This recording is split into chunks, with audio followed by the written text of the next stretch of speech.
Yo, what's up sa inyo mga Garno? At welcome back to my YouTube channel. Sheesh! Napakaangas! At for today's video, gagawa tayo ng pang-ulam ngayong tanghali. So tara, let's go! Ito mga gari, mga ingredients natin na magsisinigang tayo. I-prepare lang muna natin to. Alright. At ito mga Garno, nagigisa tayo ng bawang sibuyas. Sinigang na reno nga pala mga gar ang ating lulutuin, kaya ilagay na natin ang ating reno. Saka naman natin siya lalagyan ng sabaw mga gar. Ayan. And ilalagay na natin yung talong. Ang ating okra. Kamatis mga gar. Saka natin haluin. Ayan. Ilagay na rin natin ang ating siling punggok mga gar. Tapos takpan at hayaang kumulo.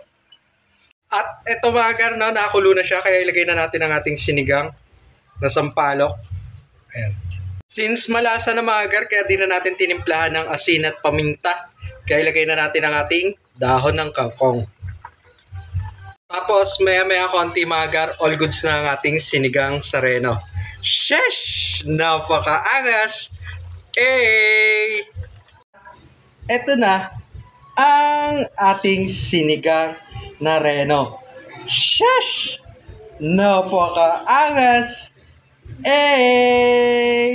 Ito na mga gar ang ating sinigang na reno, no? And 1 serving. So, hindi pa tayo nakapagsaing. Masarap sana ito pang ulam. Sarap. At medyo maasim-asim mga gar.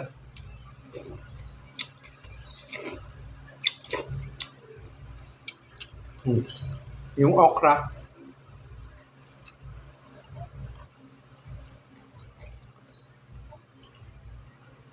Talong at kangkong.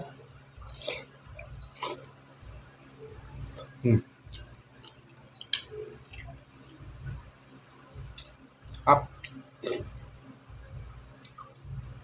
Malasa yung sabaw mga gar kasi nandun na yung reno.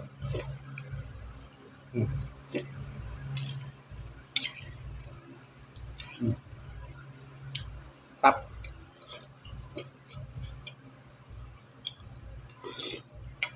Nasa sabaw yung sarap mga gar.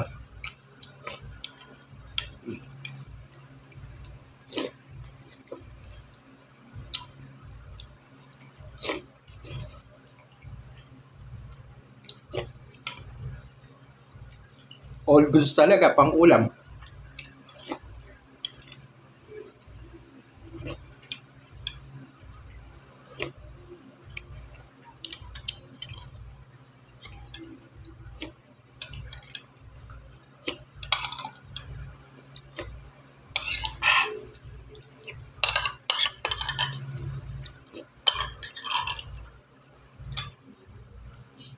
Sheesh!